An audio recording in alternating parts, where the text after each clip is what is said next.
In today's video, I'm going to be demonstrating one of the strongest, if not the strongest builds in PvE for Destiny 2.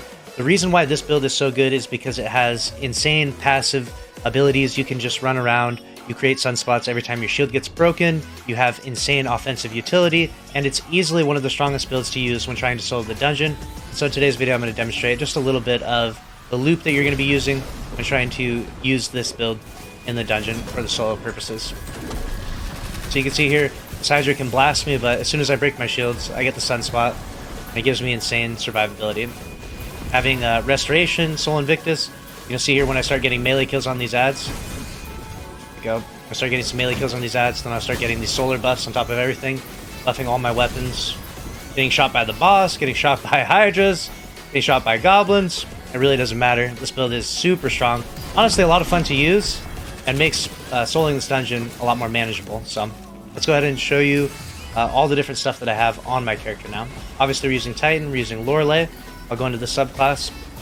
I'm using Burning Maul, but there's actually no reason to not use Hammer of Soul, especially if you're using Soul Invictus, which is what we will have for the aspect.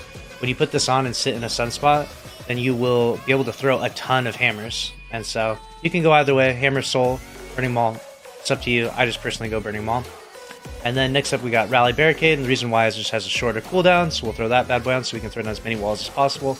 Every time we do so, we'll get that proc and get that sunspot going, which really keeps you alive and is really what makes this build so strong.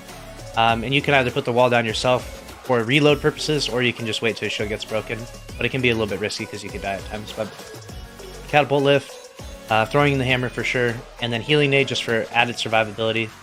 Got Soul Invictus like we mentioned before, we're going to be utilizing that, and then Roaring Flames when we throw the hammer a lot. The fragments I use, the two that matter are Torches and Solace, and the reason why is because we're using that to get that Radiant buff.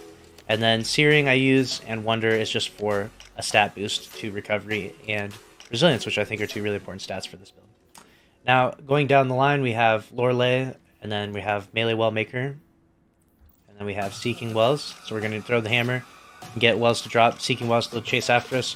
Font of Might, so we get a damage boost to our weapons. Got an SMG and a Cataclysmic for boss damage. And then we got Well of Life. This one's huge. This will keep you alive a lot. And then we just use Elemental Time Dilation, so that way our Font of Might lasts a little bit longer. And so that's the majority of the build. Then we'll talk about the stat distribution. We've got Resilience. I'm going to have 100. And then Recovery, I'm not worried about as much. It's really not as important on this build because you have so much healing from so many different sources. But I have 60 Recovery, and then I have 100 Discipline. Just so I can throw as many healing nades as possible. What you'll notice is that when you do pop your shield and you get this buff to go, sometimes this runs out and you don't have your wall back fast enough. And if you don't, then that's the time to throw the healing nade when you're really weak. Make sure you don't die. Those are the 5 strongest mods in my opinion. You could swap around maybe 1 or 2 of them, but overall those are kind of like the meta mods for this build. And I will put the dim link down below. If you want to just copy and paste this exact build, you can do so. You don't have to use these exact weapons, but Cataclysmic is easily one of the better options, especially because of Font of Might, using a solar subclass. I really like this Borrowed Time. You could use something else. Often I find myself using Unforgiven. I just swapped off this Unforgiven because this is not a grenade-centric build. I'm throwing healing grenades, and this Borrowed Time with throwing the Baby Hammer is awesome. Grave Robber means every Baby Hammer kill I get reloads this weapon and gives me Swash ×5. So it actually works really well for me. Not everyone's going to have this weapon though. And then Wither Horde is a really good option overall. Even though it got nerfed with its duration, it's still extremely good. And I'm finding that no matter what activity I use throughout Season 19, this build is amazing and helps me to solo the dungeon a lot easier than it would have been using anything else. There are a few other builds that are really, really strong though, and I will make some videos about that, so smash the like button if you want some more build videos, some more meta build videos for Season 19. And that's a wrap on this one. Let me know your thoughts down in the comments below. Make sure to subscribe if you enjoyed, smash the like button. See you in the next one. Later.